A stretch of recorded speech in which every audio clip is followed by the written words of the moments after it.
వద్దకు రావడానికి మీరు చూపిన మహా కృపను బట్టి మీకు వందనాలు, స్తుతులు, స్తోత్రాలు చెల్లించుకుంటున్నాను తండ్రి.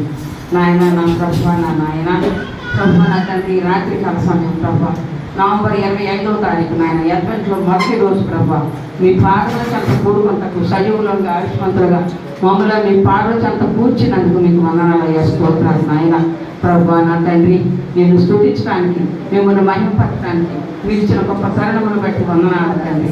నాయన ప్రభు ఇప్పుడు నాయన కొద్దిసేపు నాయన మీ వాక్యమును ధ్యానించుకొని నాయన ఉంటుండగా మీరు రానని నన్ను జ్ఞాపకం చేసుకొని నన్ను మరుగుపరచండి ప్రభు. నా నోట మీ మాటలు ఉంచి మీ చేతితో నన్ను తప్పి మీరే మహిమ పొందుకొనమని ఈ రాత్రికాల సమయంలో కూడి వచ్చిన సంఘమంతటిని దీవించి ఆశీర్వదించమని వేడుకున్నాను. వినగల చెవులను, గ్రహించగల మనసును బిడ్డలందరికీ దయచేయండి. ముఖ్యంగా నాయన నీ ఆత్మ సంచారాన్ని శ్రవించి నాయన ప్రతి బిడ్డ నీ ఆత్మతో బలపరచమని యేసు క్రీస్తు వారి దివ్యనామంలో అతి వినయంతో గట్టిలాడి వేడుకుంటున్నాను తండ్రి. మరి గురువులు ప్రభావరం గారికి, పెద్ద గురువులు సతీష్ గారికి మనం ఆచరించుకుంటున్నాను. మరి ఈ పక్క వంగూరులో 2-3 సార్లు వాక్య పరిచయం మీరంతా నేర్చుకుంటాను, ఆచరించుకుంటున్నాను. ఇది ఎటువంటి అంటే దేవుని రాకడ అంటే ఏంటి? ఆయన పసిబిడ్డగా మన మధ్యకు వచ్చినటువంటి ప్రారంభ కాలం. ఆయన మన మధ్యకు వచ్చినటువంటి రోజు డిసెంబర్ 25గా మనం సెలబ్రేట్ చేసుకుంటాం. అది క్రిస్మస్ దినము, క్రీస్తు యొక్క జన్మదినము. అయితే ఇప్పుడు మనము ఒక సూచనగా నవంబర్ 25వ తారీఖున మనం ఏం చేస్తున్నామంటే ఒక తారను మనము మన చర్చ్ పైన అమర్చుకుంటున్నాం. ప్రతి ఒక్కరూ కూడా మన సంఘాలన్నీ కూడా ఈ రీతిగా అమర్చుకుంటాం. ఒక సంప్రదాయంగా మనకి వస్తూ ఉంది. ఈ స్టాండ్లో ఎన్ని కోణాలు ఉంటాయండి? 5 కోణాలు ఉంటాయి. యెషయా గ్రంథము 9వ అధ్యాయము 6వ వచనం చూడండి.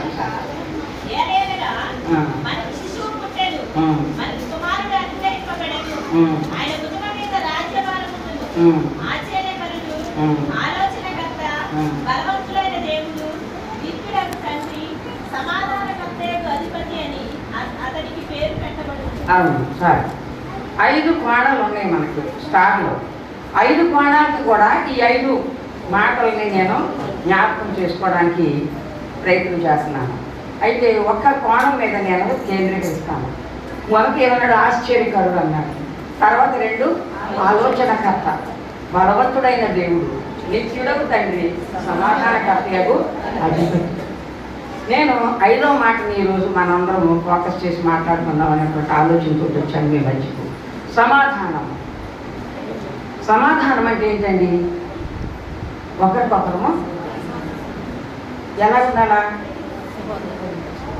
సంతోషంగా, సమాధానంగా ఉండాలి. ఒకరిని చూసి మొహం తిప్పుకున్నాం అనుకోండి, సమాధానం అవుతుందా? అవుతుంది. అయితే ఈ సమాధానం అనేది ప్రతి మనిషికి అవసరమైనటువంటి అంశం. దేవుడు మన మధ్యకు ఏం కలుగు చేయడానికి వచ్చాడు? సమాధానం కలుగు చేయడానికి వచ్చాడు. ఆశ్చర్యంగా వచ్చాడు మన మధ్యకి, ఆలోచనకర్తగా వచ్చాడు, బలవంతుడైన దేవుడుగా వచ్చాడు, నిత్యుడైన తండ్రిగా మన మధ్య నివసించాడు. అంతేకాకుండా పరిశుద్ధాత్మ రూపంలో మన మధ్య ఇప్పుడు సంచారం చేస్తూ ఉన్నాడు. ఆయన సమాధానకర్త. ఒక కథ చెప్తాను. అలెగ్జాండర్ అనేటువంటి రాజు, చక్రవర్తి ప్రపంచమంతా జయించాడు. మన దేశానికి వచ్చాడు. మన దేశాన్నప్పుడు పురుషోత్తముడు అనేటువంటి ఒక రాజు పరిపాలిస్తున్నాడు. పురుషోత్తం ఆయన పేరు. ఆయన పరిపాలిస్తున్నప్పుడు మొత్తం అంతా ఆక్రమించాడు. ఈయన రాజ్యాన్ని కైవసం చేసుకోవాలని చాలా ప్రయత్నం చేస్తున్నాడు. ప్రయత్నం చేస్తుంటే ఈ పురుషోత్తం అనేటువంటి ఆయన ఏ మాత్రం కూడా వెనక్కి తగ్గకుండా, ఏ మాత్రం కూడా ఈ అలెగ్జాండర్ గారికి అవకాశం ఇవ్వకుండా పోరాడుతూ ఉన్నాడు. పోరాడుతూ ఉండగా అప్పుడు పురుషోత్తముడు ఏం చేశాడంట? పురుషోత్తం దగ్గరికి అలెగ్జాండర్ ప్రియురాలు వచ్చిందట. వృక్షాన అనేటువంటి ఆవిడ ప్రియురాలు వచ్చింది. ఎప్పుడు వచ్చింది? కనుమాపు వేళ వచ్చిందట. యుద్ధం విరమించారు. సూర్యాస్తమయం అవగానే యుద్ధం ఎవరైనా ఎట్టి పరిస్థితుల్లో యుద్ధం విరమించేయాల్సిందే. అందరూ కూడా ఎంత గొప్ప రాజు అయినా సరే సూర్యాస్తమైన దాకా యుద్ధం చేయరాదు కూడా. అలా విరమించేసిన తర్వాత ఆయన గుడారంలో విశ్రాంతి తీసుకుంటున్నప్పుడు అప్పుడు వచ్చి నిలబడితే సేవకులు వెళ్ళి, అయ్యా మీకోసం ఎవరు స్త్రీ వచ్చారని అంటే, నా కోసం స్త్రీని అవడం ఏంటి, ప్రవేశపెట్టిందని అంటే ఆమె మునక్కాయలు వేసినంత మొక్కలు వేసి అప్పుడు తన చేతిలో ఉన్న ఒక దారాన్ని తీసి అన్నయ్య కట్టి అన్నయ్య అని పిలిచింది. ఏమందండి, అన్నయ్య నేను పిలిచి నువ్వు యుద్ధం విరమించవా అని అడిగిందాన్ని. ఎందుకంటే నా భర్త చాలా పట్టుదలగా ఉన్నాడు. ఒకవేళ ఆ పట్టుదలలో నీకేమైనా హాని చేస్తే నా భర్త మీదకి హత్యాదోషం వస్తుంది. నువ్వు చాలా పట్టుదలగా ఉంటున్నావు. ఈ దేశం చాలా సమాధానకరమైన దేశం నేను విన్నాను, కాబట్టి అన్నయ్య నువ్వు యుద్ధం విరమించవా అన్నాడు. అప్పుడు పురుషోత్తముడు తెల్లారిన తర్వాత చెల్లి మాటలు గౌరవించినట్లుగా అలాగే నన్న తప్పకుండా అని చెప్పేసి అని తన యుద్ధం చేయగలిగిన శక్తి ఉండి కూడా, బలం ఉండి కూడా అప్పుడు ఏం చేశాడంట, ఆయన అలెగ్జాండర్ దగ్గరికి వెళ్ళి లొంగిపోయినట్లు చేశాడంట. అప్పుడు ఆయన కూడా అతను లొంగిపోతే ఏం చేస్తారు, బంధించి తమ దేశం తీసుకెళ్ళిపోతారు యాక్చువల్గా. అయితే అలెగ్జాండర్ బంధించలేదు ఆయనని. సాటి అని వీరుడివి, నాతో పాటు సమానంగా యుద్ధం చేసావు నువ్వు, కాబట్టి నేను నిన్ను బంధించను, నువ్వు జాగ్రత్తగా ఉండు, నీ దేశాన్ని నువ్వే పరిపాలించని చెప్పి వెళ్ళిపోయాడు. అది సమాధానం, అది సమాధానం.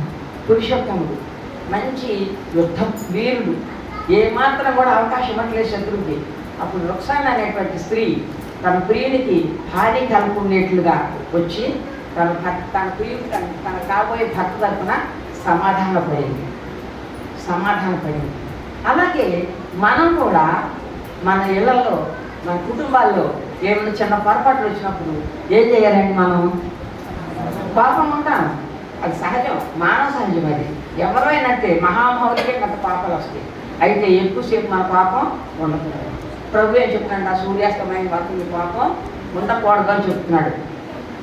సూర్యాస్తమయం వరకు మీ పాపం ఉండకూడదు అని చెప్తున్నాడు. అలాగే సమాధానానికి సంబంధించిన కొన్ని వాక్యాలు మనం చూసుకున్నాం ఈరోజు. ఇచ్చుడగు తండ్రి సమాధానకర్తయగు అధిపతి. కీర్తన గ్రంథము 34వ అధ్యాయము 14వ వచనం. కీడు చేయటం మాని మేలు చేయము, సమాధానము వెదకి దాన్ని వెంటాడుము. అంటే చాలు. కీడు చేయటం మాని మేలు చేయము, సమాధానము వెదకి. అది మన దగ్గరికి రాదంట, మనమేం చేయాలంటే దాన్ని వెతకాలి, వెతకి దానిని వెంటాడు అన్నాడు కీర్తనకారుడు. ఎవరైనా దావీదు మహారాజు. ఆయన ఎంత సమాధానంగా ఉన్నాడో మనందరికీ తెలుసు. సౌలు గారు ఎన్నిసార్లు చిక్కాడండి ఆయన చేతికి? 3 సార్లు చిక్కాడు. 3 సార్లు చిక్కితే ఒకసారి నీళ్ళ బుడ్డి తీసుకొచ్చేసాడు, ఇంకొకసారి ఈటి తీసుకొచ్చాడు, 3వసారి వస్త్రపు చెంగు కోసాడు. వస్త్రపు చెంగు కోసి అప్పుడు దూరం నుంచి పిలిచి అంటున్నాడు, నాయనా అని కేకేశాడు సౌలు గారి.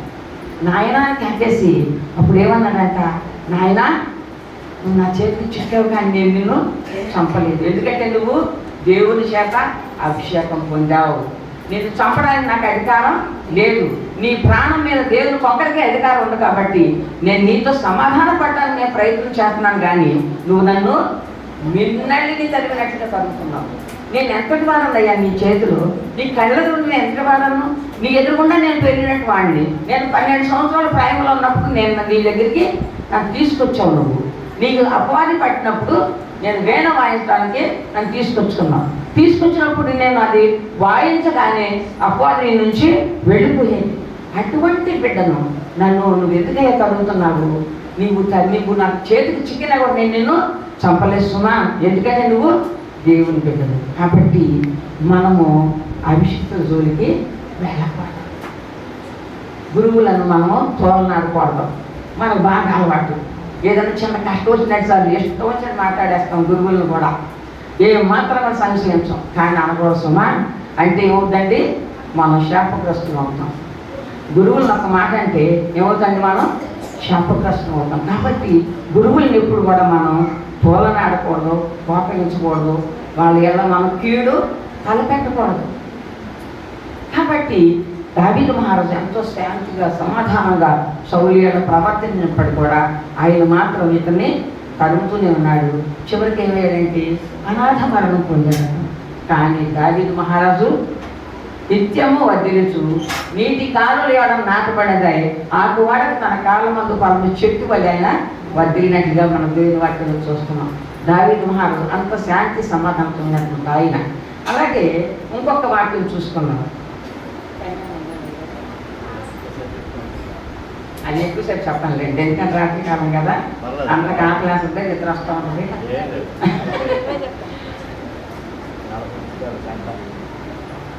ఇంకొక వాక్యం చూసుకుందాం.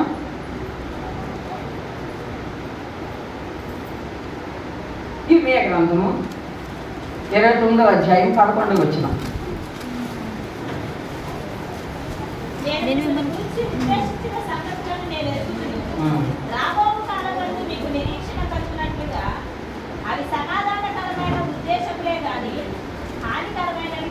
అవును, రాబో కాలం అందు మీకు ఏం కలుగుతుందండి? నిరీక్షణ కలుగునట్లుగా. పౌలు గారు 13వ అధ్యాయం కొరింథీ పత్రిక 13వ అధ్యాయం చివరి వచనం అంటాడు, విశ్వాసము, నిరీక్షణ, ప్రేమ, ఈ మూడు వీటిలో శ్రేష్టమైనది ప్రేమ అంటున్నాడు. ఆ నిరీక్షణ కలిగేట్లుగా. నిరీక్షణ అంటే ఏంటి? ఒక దానికోసం మనం ఎదురు చూడడం, మనకు కావలసిన దానికోసం ఎదురు చూడడం. గర్భవతైన స్త్రీ ఏం చేస్తుంది? బిడ్డ ప్రసవం కొరకు ఎదురు చూస్తుంది, సుఖప్రసవం కావాలని ఎదురు చూస్తుంది. అలాగే ఊరు వెళ్ళిన మన బిడ్డలు రావాలని మనం ఎప్పుడు వస్తారో పొద్దుపోయి ఇంకా రావాలని ఎదురు చూస్తూ ఉంటాం. అది నిరీక్షణ అంటే. నిరీక్షణకరమైనవి కానీ అవి హానికరమైనవి కావు.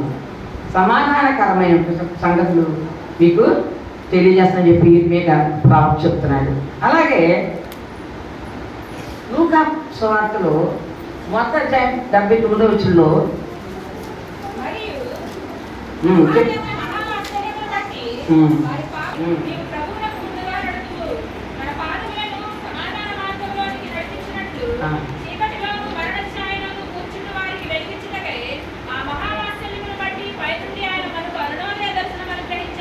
చాలమ్మా, తన పాదములను సమాధాన మార్గంలోకి నడిపించినట్లు. ఈ వాక్యం ఎవరి గురించి చెప్పబడిందంటే జకర్యా గారు, అంటే యోహాను గారి తండ్రి. ఆయన మనకందరికి తెలిసిందే, యాజక ధర్మం జరిగిందని వెళ్ళినప్పుడు చాలా వృద్ధుడైపోయాడు. ఆయన బిడ్డల కోసం నిరీక్షించి ఎదురు చూసిన తర్వాత ఒక నిరాశ నిస్పృహతో ఉన్న సమయంలో దేవదూత ప్రత్యక్షమయ్యి అక్కడ ఆల్టర్ దగ్గర ప్రత్యక్షమైందంట. ఈయనకి ఒకలాగా మనకు దేవదూత చూసి ఏమవుతుందండి? సంభవం కలుగుతుంది, భయం కలుగుతుంది, ఆశ్చర్యం అన్నీ కలుగుతాయి. అప్పుడు ఆయన అలా చూసేసరికి జకర్యా నీకు కుమారుడు కలుగుతాడు అని అన్నాడు. ఈయన ఏమనుకుంటాడు అసలు చెప్పండి? చాలా వృద్ధులైపోయాడు కాబట్టి ఇది ఎలా జరుగుతుంది అని చెప్పేసి ఆలోచించుకున్నప్పుడు ఆయన ఏమన్నాడంటే, నువ్వు నమ్మలేదు కాబట్టి నీకు బిడ్డ పుట్టే వరకు కూడా నీకు మాట రాదు అని చెప్పేశాడు దేవదూత. అప్పుడు ఆయన ఇంటికి వెళ్ళిపోయిన తర్వాత ఏం చేస్తున్నాడు? సైగలు చేస్తున్నాడు. ఏంటిలో సైగలు చేస్తాడు అనుకుంటున్నారు అందరూ.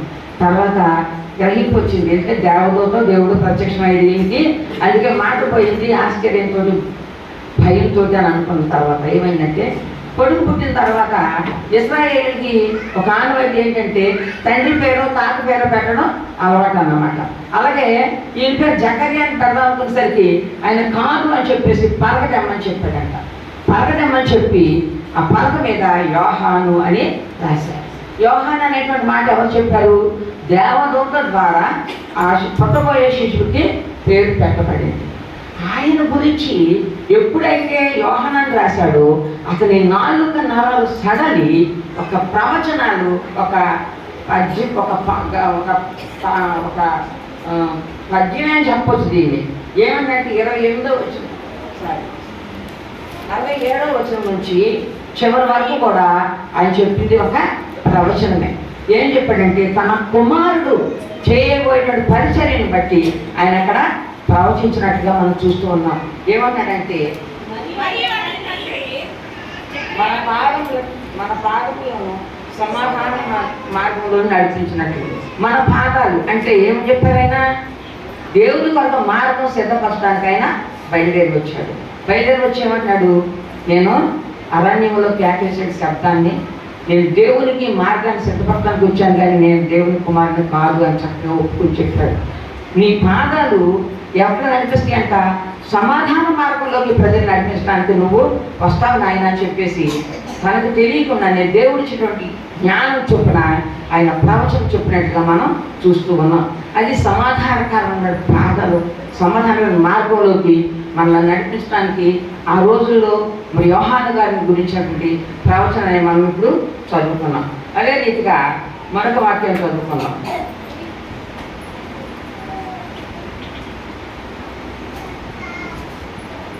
యెషయా గ్రంథము 32వ అధ్యాయము 17వ వచనం.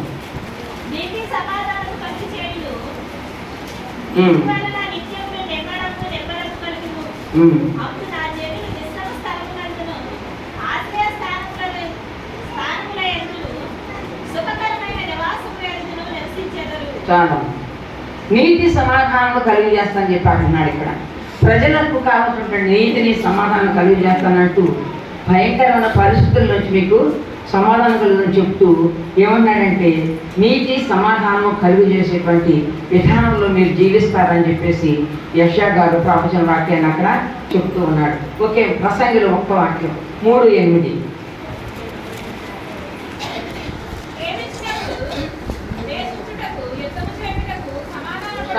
చాలు యుద్ధము చేయుటకు సమాధాన పడుటకు. అక్కడ మీరు గమనించినట్లయితే దగ్గర 20 పనులు పైనే ఉంటాయి. కుట్టుటకు, కుట్టు విప్పుటకు, నవ్వుటకు, ఏడ్చుటకు, రాళ్ళు పారవేయటకు, పోగు చేయటకు, ఇటువంటి అంశాలన్నీ కూడా ప్రతి దానికి సమయం ఉందని చెప్పేసి ఇక్కడ ప్రసంగాన్ని చెప్తూ ఏమన్నాడంటే యుద్ధం చేయడానికి సమాధాన పడడానికి కూడా సమయం ఉంది మనకి. కాబట్టి మనము ఎల్లప్పుడూ కూడా సమాధానంగా ఉండడానికే ప్రయత్నం చేయాలని దేవుని వాక్యం మనకి సెలవిస్తున్నది. తర్వాత పౌలు గారు చెప్పినట్టు కొన్ని మాటలు మనం జ్ఞాపకం చేసుకున్నాం. కొరింథీయులకు రాసిన 2వ పత్రిక 13వ అధ్యాయము 11వ వచనం.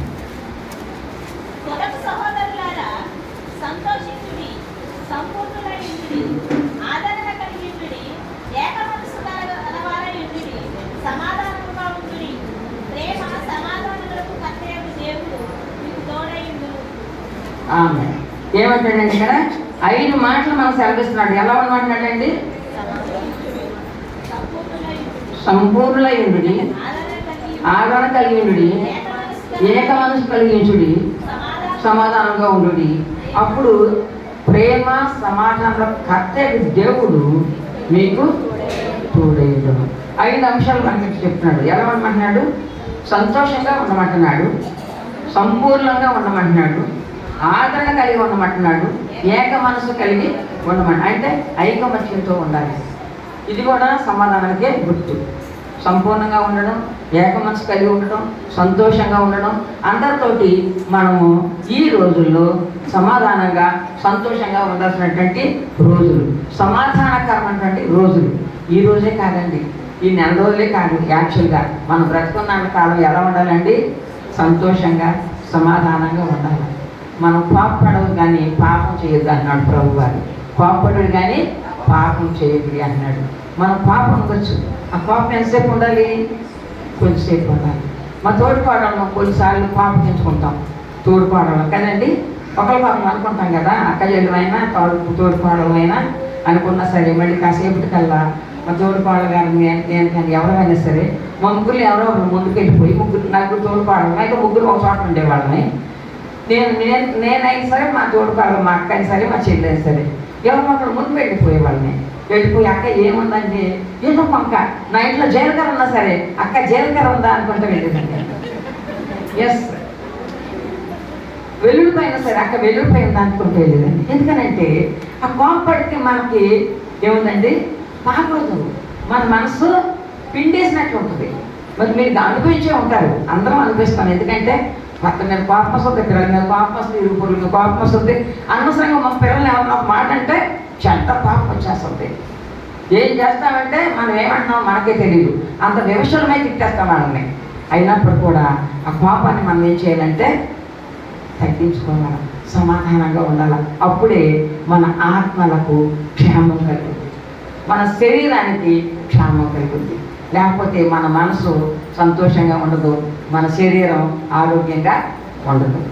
ఎప్పుడైతే మనం సమాధాన పడతామో అందరితోటి, అప్పుడే మనం సంతోషంగా ఉండగలము, ఆనందంగా ఉండగలము. మనకన్నీ కూడా మేలుకరమైన పరిస్థితులు కలుగుతాయని దేవుని వాక్యం మనకి సెలవిస్తుంది. సంతోషంగా ఉండుడి, సంపూర్ణంగా ఉండుడి, ఆదరణ కలిగి ఉండుడి. ఆదరించడం అంటే ఏంటండి? ఎవరైనా బాధలో ఉన్నప్పుడు, వేదనలో ఉన్నప్పుడు ఏం చేయాలి? మనం వెళ్ళి ఆదరణ కలిగించాలి. వాళ్ళ పూట వాళ్ళకి భోజనం పెట్టాలి. ఎందుకంటే అక్కర్లో ఉన్న వాళ్ళని, బాధల్లో ఉన్న వాళ్ళని ఆదరించాల్సిన బాధ్యత మనకు దేవుడికి ఇచ్చాడు. కాబట్టి మనం ఏం చేయాలంటే ఆదరణ కలిగి ఉండి అంటాడు. మనం ఇతరుల నుంచి ఆదరణ పొందుకోవడమే కాదు, కానీ మనము ఇతరులకు ఆదరణకరంగా, సహాయకరంగా, సమాధానకరంగా ఉండాలని దేవుని వాక్యం మనకి సెలవిస్తూ ఉంది. అలాగే ఏక మనస్సు కలిగి ఉండి సమాధానముగా ఉండి. ఏక మనసు ఎప్పుడు వస్తుందండి? మనకి సమాధానం ఉన్నప్పుడే ఏక మనసు వస్తుంది. లేకపోతే ఏంటంటే పది అంటాం. మనం ఏం చూపిస్తామా? మనకి ఇష్టం లేని మాట మన యజమాని గారు అన్నారు అనుకోండి, ఏం చెప్తాం? మనం మాట్లాడతామా? ఇంకోటి వాస్తవం చెప్పండి, మాట్లాడతామా? పొరపాటును మాట్లాడమండి. ఇప్పుడు అందరూ ఎట్లా కూడా మనం ఎంతో బాధ్యతగా ఉండాల్సిన బాధ్యత మనకు ఉంది. ఎన్నో బాధ్యతలు, ఎన్నో అవతారాలు ఇచ్చాడు మన దేవుడు. మనం ఒక్కలనే కానీ ఎన్ని పాత్రలు పోషిస్తున్నామండి? దగ్గర పాత్రలు పోషిస్తాం మనం. అవును కదా? తల్లిగా, భార్యగా, కూతురుగా, కోడలుగా, ఆడపడుచుగా, మరి పనిచేసే చోట టీచరుగా, లేకపోతే తోటి ఉద్యోగస్తులుగా, మరి ఇక్కడ ఇప్పుడు ఎలాగా మీ గురువు గారుగా, అలాగా అనేకమైన పాత్రలు పోషించడానికి దేవుడు మనల్ని ఏర్పాటు చేసుకున్నాడు. అయితే స్త్రీలుగా మనకి ఎక్కువ బాధ్యత ఇచ్చాడు దేవుడు. ఎందుకనంటే అందరికీ ఆదరణకరంగా ఉండాల్సిన బాధ్యత మన మీద ఉంది. ఒకరోజు డబ్బులు తక్కువ తేవచ్చు భర్త, ఆ తక్కువలోనే మనము చక్కగా నిర్వర్తించుకోవడానికి ప్రయత్నించాలి. అంతేగాని 10 రూపాయలు తెచ్చావా, ఏం సరిపడి 10 మందికి అన్నం పెట్టమంటావు అని అరిసాం అనుకోండి, బతికేముందండి? ఇంకంతకంటే ఎట్టికి వచ్చేస్తాయి బయటికి వచ్చేసి ఏం చేసుకుంటావు చేసుకోండి. అలాగే ఉండదు. వసతి కోపం సహజమే, కానీ ఏం చేయాలంటే దేవుడు సమాధానంగా ఉండమంటున్నాడు. కాబట్టి మనము శక్యమైనంత మటుకు సమస్త జనులకు సమాధానంగా ఉండమని చెప్పి దేవుడు కలిగిస్తూ ఉన్నాడు. బయట వాళ్ళతో సమాధానంగా ఉండాలన్నప్పుడు ఇంట్లో వాళ్ళతో ఉండాలి. మనం ఇంట్లో వాళ్ళతో కూడా మనం సమాధానంగా ఉండాలి. అంతేకాకుండా ఫిలిప్పీ పత్రికలో రాసినటువంటి అపొస్తలుడైన పౌలు ఫిలిప్పీలకు రాసిన పత్రిక 4వ అధ్యాయంలో 7వ వచనం 9వ వచనం చదువుకున్నాం.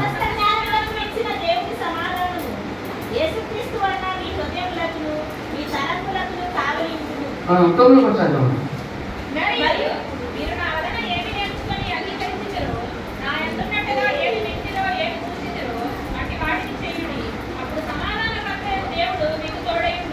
నా యందున్నట్టుగా మీరు ఏమి వింటిరో ఏమి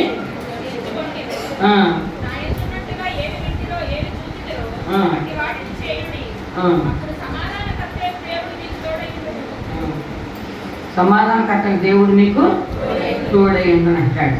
ఏమి వింటిరో 7వ వచనం ఏమన్నాడు?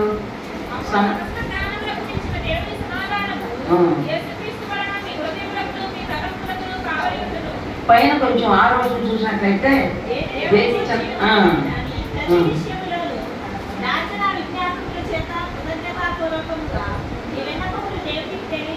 అది ఏమన్నారండి? దేని గురించి చింతింపకుడి కానీ ప్రతి విషయంలోనూ ప్రార్థన విజ్ఞాపనముల చేత మీ విన్నపములు దేవునికి తెలియజేయండి. మనం ఏం చేయాలండి? ప్రతి దానికి కూడా ఎవరి దగ్గరికి వెళ్ళాలండి? దేవుని దగ్గరికి వెళ్ళాలి. దేని గురించి చింతపడకూడదు, కానీ దేని గురించి చింతపడద్దు. ఏ విషయమైనా సరే, లోటున్నా సరే, ఆపదున్నా సరే, మనం ఏం చేయకూడదంట? చింతపడకూడదు అని అంటున్నాడు. మనం చింతపడతాం కదా, చింతపడకుండా ఉంటామండి. ఏదన్నా వచ్చినప్పుడు చాలా కృంగిపోతాం మనం. అయితే ఇక్కడ పౌలు గారు ఏం చెప్తున్నాడు సంఘానికి, దేని గురించి మీరు చింతపడండి అయ్యా, ఏం చేయాలి మీరు? ప్రార్థన విజ్ఞాపన. ఏం చేయాలి మనం? ప్రార్థన విజ్ఞాపన. ఒకసారి మా రక్త సంబంధి మా మీద వ్యతిరేకంగా ప్రభుత్వానికి ఒక ఉత్తరం రాశాడు ఆయన, మా రక్త సంబంధి. అయితే ఆ విషయంలో ప్రభుత్వానికి అది మా ఇంటికి వస్తాడని చెప్పేసి తెలిసినప్పుడు వారు శుక్రవారం అప్పుడు ఆ ఉత్తరాన్ని నేను విస్మయపరిచినట్లుగా దేవుని సన్నిధిలో పరిచి, ఇది నా సాక్ష్యం, దేవుని సన్నిధిలో పరిచి ప్రార్థన చేశాను. ప్రభువా, హిజ్కియా ఏ రీతికైతే ఇంత సైన్యాన్ని చూసి భయపడకుండా బాధపడినప్పుడు కూడా, వేదన పడినప్పుడు కూడా నీ పాదం చేత ఏ రీతిగా మొరపెట్టుకున్నాడు, ఆ రీతిగా ఇప్పుడు నేను మొరపెట్టుకున్నాను నాయన. కాబట్టి నాకు న్యాయం నువ్వే తీర్చాలి. నాకెవరు, ఈ లోకస్తులు ఎవరు కూడా న్యాయం తీర్చే విధానం ఇక్కడ లేదు. రక్త సంబంధులే మా మీద నీ వ్యతిరేకంగా మాట్లాడినప్పుడు నువ్వు తప్ప మాకెవరు లేరని చెప్పినప్పుడు ఆ ప్రభుత్వ అధికారి వచ్చి అందరినీ వాకప్ చేసుకొని ఆ విషయంలో నా భర్త దోషం ఏమి లేదని తెలుసుకుని వచ్చి మా ఇంటికి వచ్చి, గజపతి గారు మీ గురించి నేను అంతా విన్నానండి, మీ గురించి నేను ఒక చెడ్డ మాట ఏమీ తెలియదని చెప్పాడు. గొప్ప సాక్ష్యం అంటే అది. నేను చాలా దుఃఖపడ్డాను. ఆ రోజు ఉపవాసం ఉన్నాను. ప్రతి శుక్రవారం నేను క్రితం ఉపవాసం ఉండేదండి నాకు ఓపుకున్నప్పుడు. ఇప్పుడు వయసు పడిన తర్వాత ఉపవాసం ఉండటం లేదు.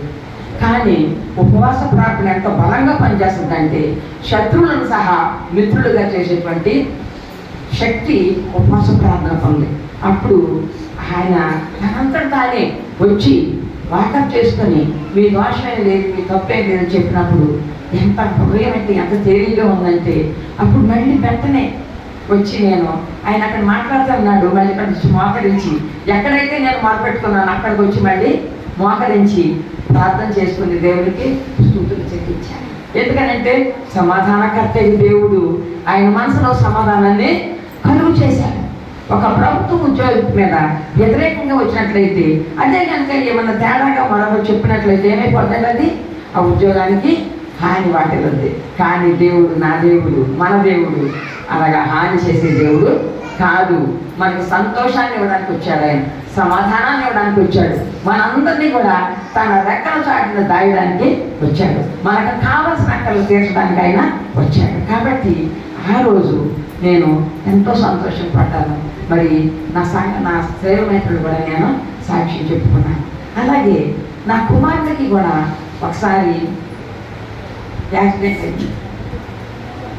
యాక్సిడెంట్ అయినప్పుడు ప్రార్థన బలం చెప్తానండి. యాక్సిడెంట్ అయింది. యాక్సిడెంట్ అయితే ఒళ్ళంతా రక్తమైంది. ఏంటేసరికి ఆ షర్ట్ తీసేశాడు ఆయన, రక్తంతో తడిసిపోయిందంట. షర్ట్ తీసేసి ఉగాది రోజు ఎవరు డాక్టర్లు ఉండరండి, కానీ ఒక పరాత్పరరావు గారిని డాక్టర్ గారి కొడుకు ఆయన ఉండి ఆయనకు ఆ రోజు అక్కడ డ్యూటీ వేశారంట.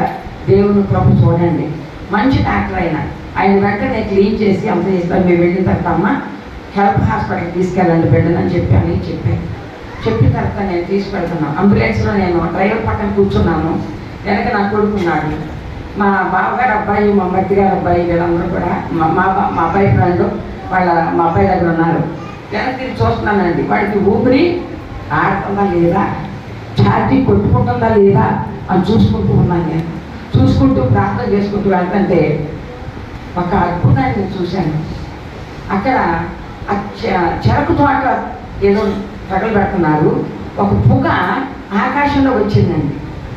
దేవుని కృప, నేను సాక్షాత్తు ఆ పొగ దేవుని రూపంలాగా ఇలా కనిపించింది. అక్కడ నాకు ఏ రూపాన్ని కనపడవచ్చు, కానీ ప్రభు రూపం నాకు మేఘం ఒకలాగా ఆ పొగ అంతా ఆ రూపంలో కనిపించినప్పుడు అనుకున్నాను నేను, ప్రభు ఏ రూపాన్ని కనపడవచ్చు కానీ నాకు ఈ రూపంలో కనిపించావో ప్రభు, నీకు స్తోత్రాలు నాయన.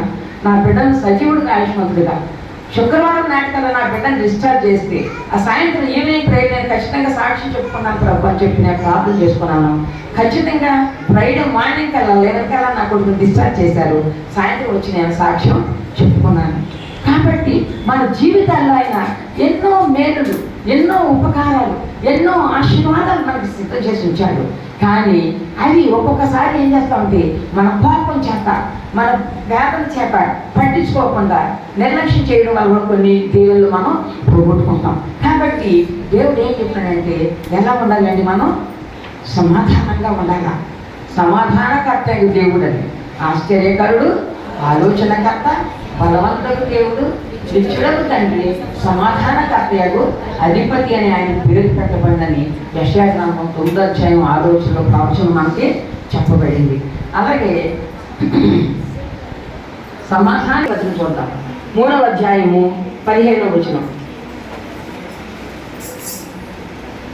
మరియు మాట చేత గాని క్రియ చేత గాని మీరేం చేసినను ప్రభువైన యేసు ద్వారా తండ్రి అయిన దేవునికి కృతజ్ఞతాస్తుతులు చెల్లించుచు సమస్తమును ఆయన పేరిట చేయుడి.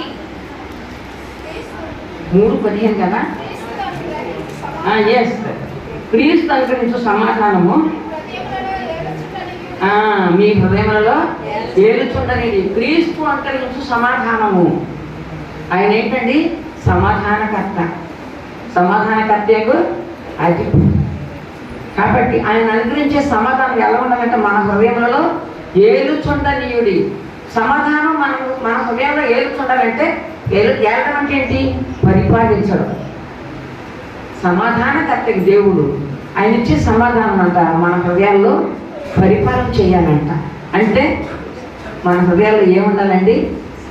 సమాధానం ఉండాలి, సంతోషం ఉండాలి, సమాధానం ఉండాలి. కాబట్టి ఈ సమాధానకర్త ఆయన పేరుని ఆయన సార్థకం చేసుకోవడానికి మన మధ్యకి నివసించాడు. అంతా తన జీవితకాలం అంతా కూడా సమాధానం అనుగ్రహించాడు. సమాధానమే ఆయన సమాధానంగానే జీవించాడు. చివరిలో కూడా పునరుద్ధానంతా ఏం చెప్పాడు శిష్యుతోటి? నా సమాధానం మీకు కలుగుతుందిగా అంటాడు. అలాగే మరొక వాక్యం చూద్దాం. తెస్సలోనికీయులకు రాసిన పత్రిక 5వ అధ్యాయం 23వ వచనం.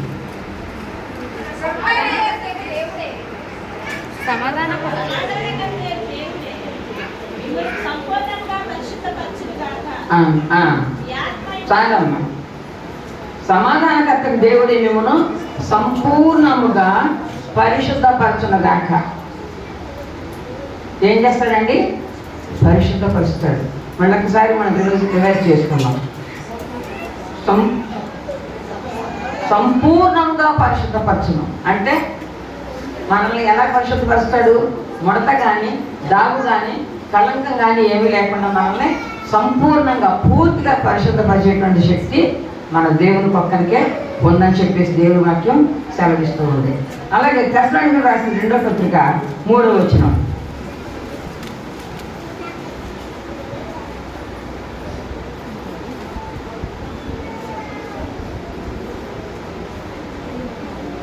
సారీ 3వ అధ్యాయం. సమాధానకర్తకు ప్రభు తానే ఎల్లప్పుడూ ప్రతి విధము చేతను మీకు సమాధానము కలిగించుగాక. ప్రతి విధము చేతను సమాధానకర్తకి దేవుడు ప్రభు ఎల్లప్పుడూ ప్రతి విధము చేతను మీకు సమాధానము కలిగించుగాక. ఒకసారి మనం మళ్ళీ రివర్స్ చేసుకుంటాం. సమాధానకర్తకు దేవుడు ఏం చేస్తాడంటే అండి తోడై ఉంటాడు. మనకి తోడై ఉంటాడు. అలాగే మన హృదయానికి తలంపులకు కావలి ఉంటాడు. అలాగే మన హృదయాల్లో ఏలుతూ ఉంటానని చెప్తున్నాడు. అలాగే మనల్ని పరిశుద్ధపరుస్తానంటున్నాడు. మనల్ని ఏం చేస్తాడండి? పరిశుద్ధపరుస్తాడు. అలాగే ఏం చేస్తున్నాడు? మనకి ఎప్పుడు కూడా సమాధానం కలిగేట్లుగా చేస్తాడు. కాబట్టి ఈ అంశాలన్నీ కూడా మనం జ్ఞాపకం చేసుకున్నట్లయితే మన హృదయాల్లో ఎప్పుడు కూడా ఎలా ఉండాలా? సమాధానము ఏలుచుండనీయుడి అంటాడు. మన తలంపులకి మన హృదయానికి సమాధానం కావలి ఉంటుందంట. కావలి ఉంటుందంట. ఎంత గొప్ప సంగతి అండి అది. సమాధానం మన తలంపులకి కావాలంటే మనల్ని కంట్రోల్ చేస్తుందండి. మనం డీవియేట్ అవ్వకుండా, మన కోపం తెచ్చుకోకుండా, మనం అటు ఇటు చెల్లిపోకుండా మన ఆలోచనలు అది కంట్రోల్ చేస్తుంది అనమాట. అదే కావలి ఉండడం అంటే. కాబట్టి సమాధానం మనకి కావలి ఉంటుంది. తర్వాత మనకు తోడై ఉంటుంది. మనల్ని పరిశుద్ధపరుస్తుంది. మనకి సమాధానం కలిగజేసి ఎల్లప్పుడూ కూడా మనము మంచి మనసుతో ఉండేట్టుగా మనల్ని నడిపిస్తుంది. కాబట్టి మనము ఆయన చెప్పబడినట్టు 5 అంశాలు కూడా బహు శ్రేష్టమైన అంశాలు.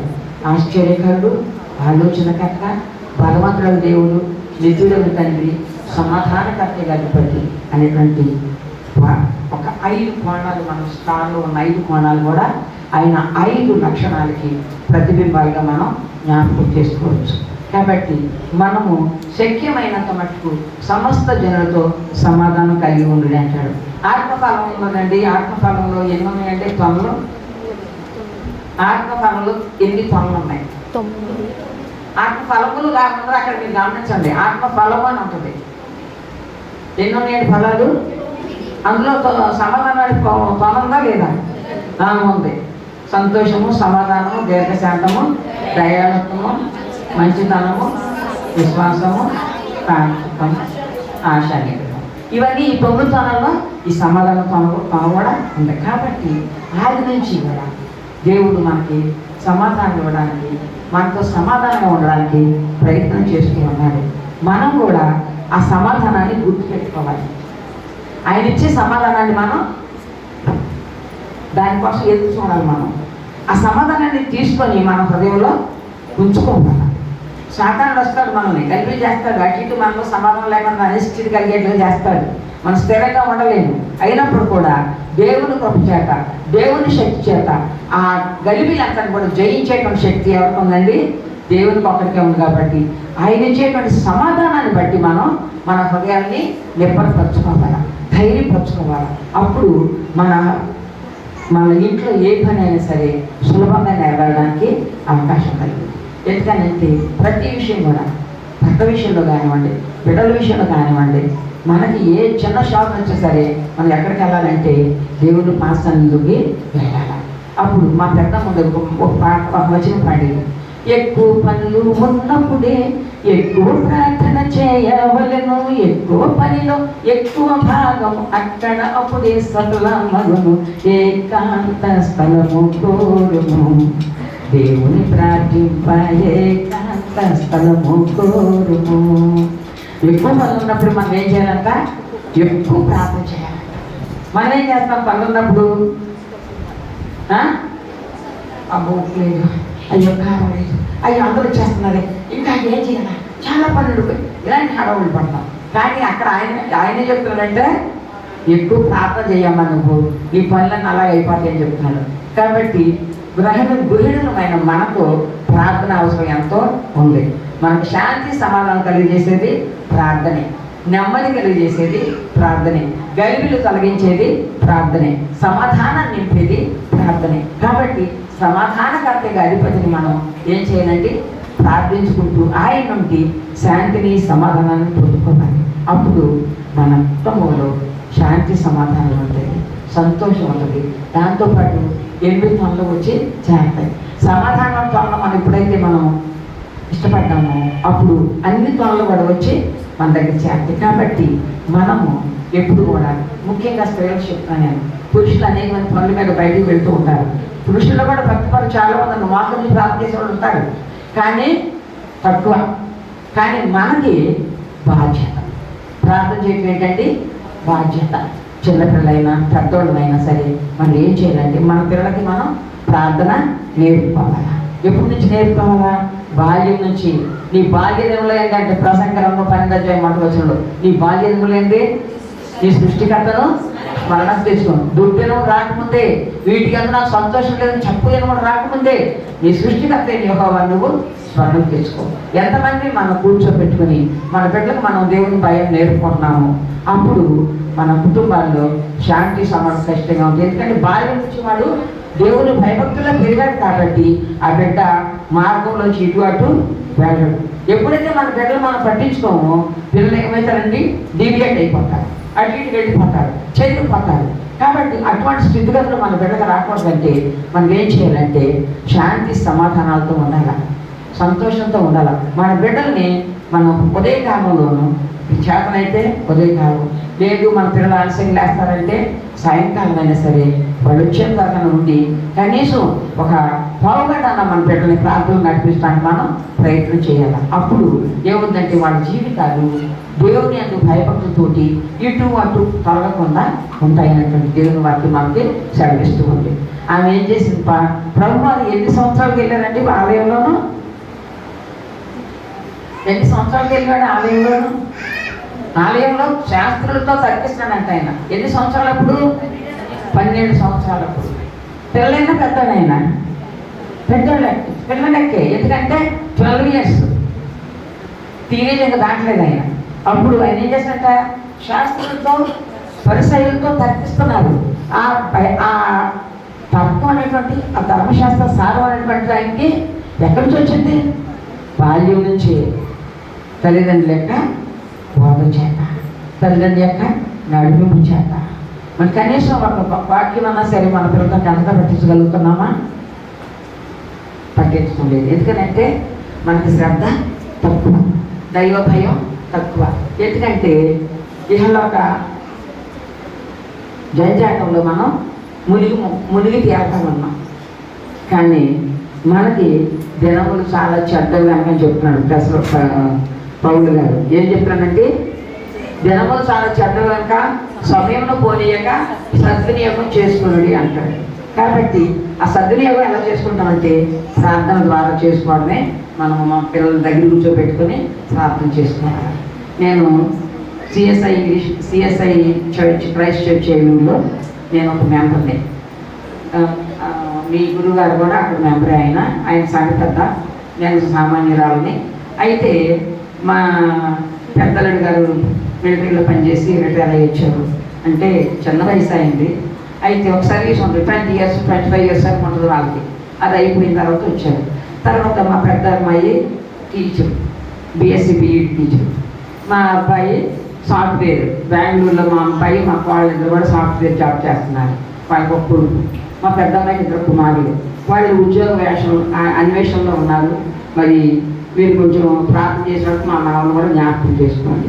తర్వాత మా చిన్న అమ్మాయి భర్త దిలీప్ అయ్య గారని గురువులు, CSI గురువులు. మన బిషప్ గారు తంటేపూడి జార్జ్ కొన్నేలేష్ తండ్రి గారికి తమ్ముడు, చిన్న తమ్ముడు, ఆఖరి తమ్ముడు అనమాట. ఇలాగా దేవుడు. మరి నేనైతే ఒక సామాన్య మాస్టారి కూతుర్ని. మా నాన్నగారు మాస్టారు, మా అమ్మగారు టీచరు, ఇద్దరు కూడా టీచర్సే.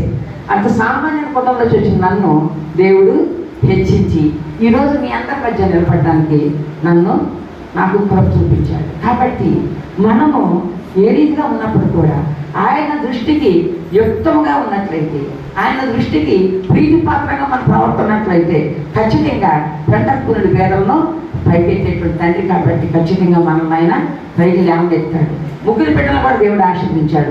మా పెద్ద అమ్మాయి టీచర్గా ఉంటూనే సండే స్కూల్ టీచర్గా, మీ పాస్టర్ గారును మా అమ్మాయి కూడా కలిసి సండే స్కూల్ టీచర్స్గా ఉంటున్నారు వాళ్ళు. అలాగే మా అబ్బాయి కూడా ఏం చేస్తాడంటే ఆరోగ్య అనంతరం వాళ్ళ సంఘస్థులతో కలిపి పరిచయకి వెళ్ళిపోతాడు. తను చేసే సాఫ్ట్వేర్ ఉద్యోగమే. అయినా సరే మా పాటలో మా అమ్మాయి, మా మనవడు కూడా చక్కగా పాడతాడు. మా మనవడు మా గురువు గారికి, మీ గురువుడి గారికి ఒకటి తెలుసు, చక్కగా పాడతాడు. ఎందుకంటే తల్లి యొక్క శిక్షణ, తండ్రి యొక్క శిక్షణ. ఈ శిక్షణలో ఏమవుతారంటే వాళ్ళు చక్కగా దేవుని భయంలో కలగడానికి తర్బీదు పొందుకుంటారు, శిక్షణ పొందుకుంటారు. వాళ్ళు చక్కగా ఆడతారు దేవుని భయంలో. కాబట్టి వాళ్ళ ముగ్గురు కూడా ఏమవుతారంటే సంఘంలో కలిపి సాయంకాలం పరిసరికి వెళ్ళిపోతారు. చర్చలోనే భోజనం చేస్తారు.